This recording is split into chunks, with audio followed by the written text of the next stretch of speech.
Hi, can I get your name and do you agree to be on video camera? Yes, I do. My name is Daniel. Hi, Daniel.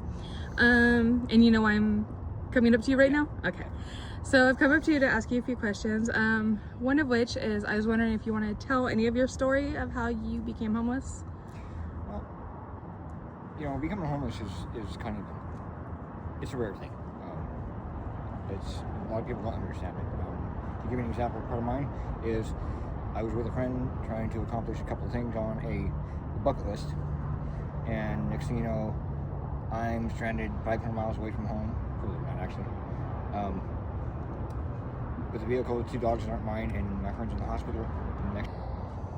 All right, so you said you were out with a friend. I was out with a friend helping him accomplish a couple of his bucket list items. And came out here to French Gulch to get some gold. And I had just lost my housing from home and decided to go on the road for a little while. It'd be a good idea. Came out here, and next thing you know, he's in the hospital and getting his leg amputated for not taking care of himself with diabetes.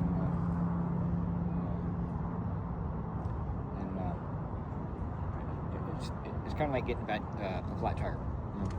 One of the unexpected things. Oh, okay, well, this happens. Okay, so now you get to deal with the consequences. Well, when it has to deal with your home, it's a little bit more expensive. Everything you own now is just diminished down to what was in the storage unit 500 miles away.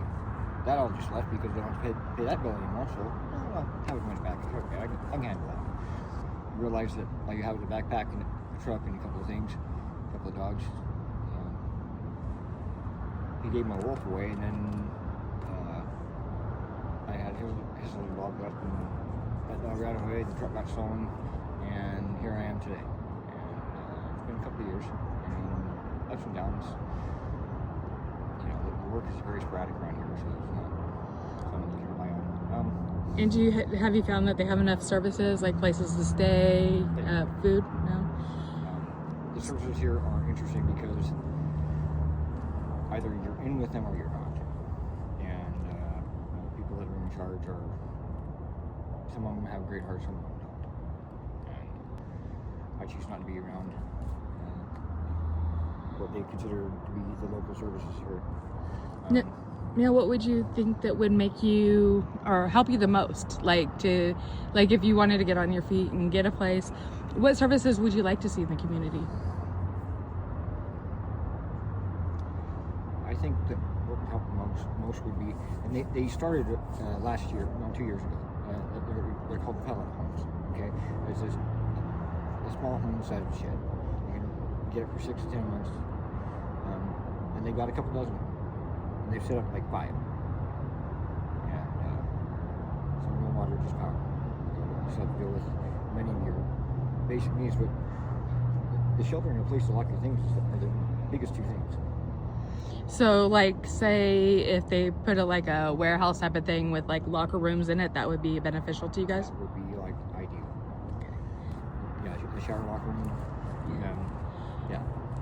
All right. And then, do you feel the community, if they put like porta potties and more garbage cans around, that it would help? Because I know a lot of the complaints are that people leave messes or they go to the bathroom in inappropriate places. Do you think that porta potties and maybe more like garbage bins around would be of assistance? Those, as well as, they're hitting us as hard as they can below the bill. Okay, they're taking away all the bathrooms, the water, the power. So you can go to the public library to charge your phone and get water while they're open. But how are you to clean up to get a job? Yes. And get going? I gotcha. So I'm asking some of these questions because I'm also going to try to meet with some companies and meet with some things and try and get some services going for you guys. So like, say if a gym were to open up their shower services for once a week, do you think people would use it? Absolutely. One of the things a couple of people have mentioned is that if you can afford it, it's like $30 to $50 initially, maybe $20 to $30 a month for a gym member. Okay, that's a great thing. Okay? If you have the money. Yeah. So if they were to say like, okay, on Wednesdays, because we're slow and we don't really have people, at this such and such time, you can come in and shower. You think it would be utilized? Wednesday night or a Sunday morning, or yeah. Okay. Yeah, something like that.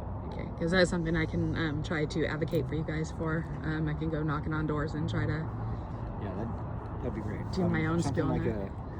some kind of a board, or I want to say a homeless coalition, something where people can bring problems to, or ideas and solutions to. Okay, and I did want to also give you some information that I didn't know whether you were aware of or not, that may also be able to be of assistance to you. I know I wasn't aware of it until I ran into a gentleman, and actually he's the reason I decided to do this.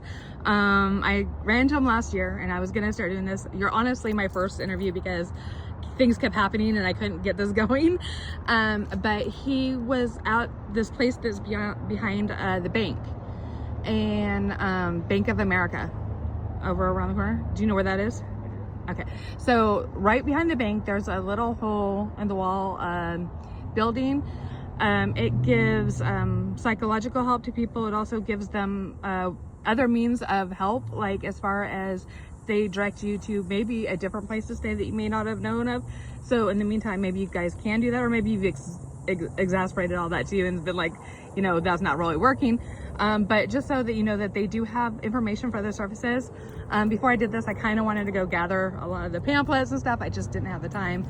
But I did want to make you aware of that, so that way, hopefully maybe they have something there that can assist you, even getting food or something, you know what I mean? But I really, I appreciate your time, and I appreciate you being willing to put a face, you know, with the people. I think it's very important that our community gets to know our people. We're all human. We all need to be treated with dignity and respect, and that's what I hope for you guys. There's so many different facets that you're dealing with. You're not dealing with just an ex-welder or an ex-chef or a mechanic, because we can all learn anything, but it feels as though, and it's portrayed obviously, that you know, that those that have a home are this upper crust. Yeah. Okay. They don't realize that they're It's one paycheck away from. yeah, I was just gonna say Park Avenue leads to Skid Row, Yeah. for real. I know I told you before we started this that I was homeless for a stitch. Reason for my stitch was because I was in a relationship, just spent over $1,000 on his kids for Christmas, and then he asked me to go. So my first and last month's rent was gone, everything is gone, and I wasn't gonna stay somewhere where I wasn't wanted, you know. Fortunately, you know, I was already in my career path, and I had a coworker eventually find me in a parking lot saying, no, you're gonna come stay with me. Otherwise, I'd probably still be homeless today. So, you know, this plight really weighs heavy on my heart because my circumstances were not of my control. I know there's many of you out here that is not of your control, just life happens and it sucks. So I really do appreciate your time. All right, thank you. I hope this helps.